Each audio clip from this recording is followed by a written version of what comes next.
enforcement officials met here today because they believe their jobs have nothing to do with immigration issues. They're here only to enforce the local laws. Leave me alone. I've got communities to police. I need their cooperation. When they're victims of crime, I need them to come forward. They can't be fearful that timidity is going to send them back to where they came from. And with those words from Miami's chief of police, they talked about comprehensive immigration reform at the Biltmore Hotel. We really believe this is the time. We have to move on this issue. It's an issue that is important in terms of national security. It's an issue that we believe is important in terms of public safety. The chief of police from Austin, Texas, was here too, alongside Sacramento, California's retired police chief, joining Chief Timoney in presenting this plan. The necessity for us as a nation to really take a look at our immigration laws that we have and reform them.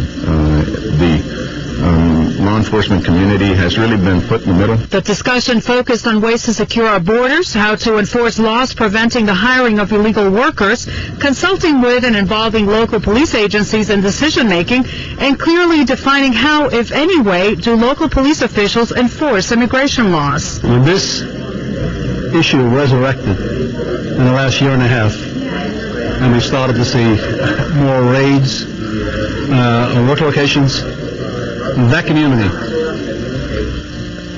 understandably, began to clamp up. The trust that they had in the police, they don't discern the difference between federal law enforcement and local law enforcement. But now, with the new presidential administration in power, police chiefs around the country hope to open up a new dialogue about immigration reform once again. The statement given here today summarizes the ideas of 57 CEOs from major metropolitan cities with more than 1,000 cops serving millions of people.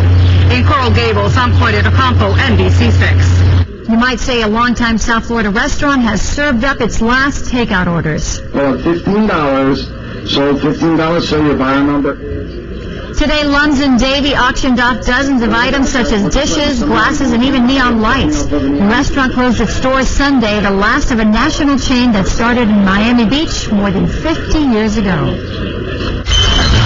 Meteorologist John Morales on NBC6, your local weather channel.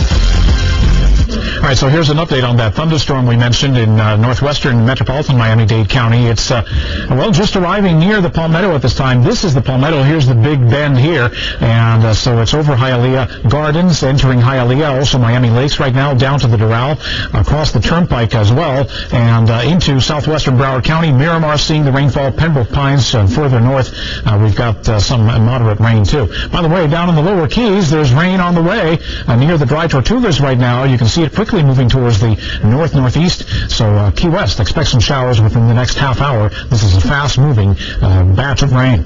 And now it's mostly cloudy, and temperatures are in the mid-80s. We've got southwesterly winds still, and that continues to be an important factor, driving the thunderstorms into the metro area, and also providing for plenty of moisture, which is being brought up from tropical latitudes. 93 was the high today prior to the rainfall. 74 the low temperature last night due to some of the very heavy rain we saw during the nighttime hours.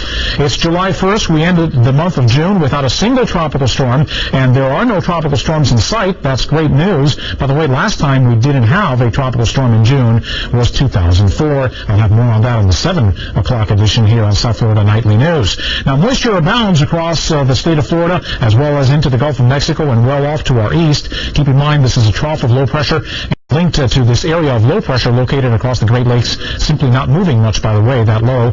And for the time being, our weather is expected to remain quite unsettled due to the moisture and the trough to our north. Now, we've been mentioning the fact that over the course of the weekend, we should have high pressure building into the area, and that should allow for at least some of the thunderstorms to move away from the metro area. I think it will still rain this weekend, but much of it will be off to the west or off to the north, and not so much across Miami or coastal Miami-Dade County and coastal Broward County, instead further inland. So keep that in mind as you make your plans for the holiday weekend. Southerly wind 5 to 10 knots in the coastal waters tonight, and the seas will be 2 feet or less. Light chop on the bay, surf temperature around 83 degrees. More scattered thunderstorms mostly this evening. Looks like late tonight finally things will clear out, at least for a few hours, and then tomorrow a high of 91. Scattered thunderstorms, steamy conditions, and your 6-day forecast still calling for, we cross our fingers, a better weekend, fewer thunderstorms Saturday and Sunday, and temperatures will be near 90. Joe. All right, John, a win today, and not only would the Marlins sweep the Nationals, they could get within a half a game of first-place Phillies if the Phillies lose tonight. Now, camp day at Landshark Stadium, plenty of kids on hand watching ace Josh Johnson labor through just 3 1/3 innings, but getting some help from Chris Coughlin in left, the rookie, making the dive and grab. Nats up 1-0 in the third. The Fish bounce back thanks to guess who? Yes, Hanley Ramirez with 2 men on. Ramirez doubles down the line, drives in his 23rd and 24th runs over the past 10 games. Marlins up 2-1. That guy is hot, but the Fish can't hold it. Reno Pinto loads the bases and gives up a 2-run single to former Marlin Josh Willingham. Washington goes back on top by 1. Not for long. Later in the 7th, Cody Ross gets all of it, drive to deep left center, up and over the scoreboard. Solo homer, evens up at 3. Same score now in the 8th. Wes Helms grounds up the middle. Nats can't turn the double play. Go-ahead run scores. Fish would take a 5-3 lead. Leo Nunez closes it out in the 9th. The Fish complete the sweep. 5-3 the final. Wow. Hanley Ramirez had 2 more hits to raise his average to an NL best 345. He also becomes the first shortstop ever to have at least 1 RBI in 10 straight games. He's hot. He's hot. And let's keep him going. I think I just been more concentration in the game, and I think I caught my swing down when running in score position. So I think that's the key.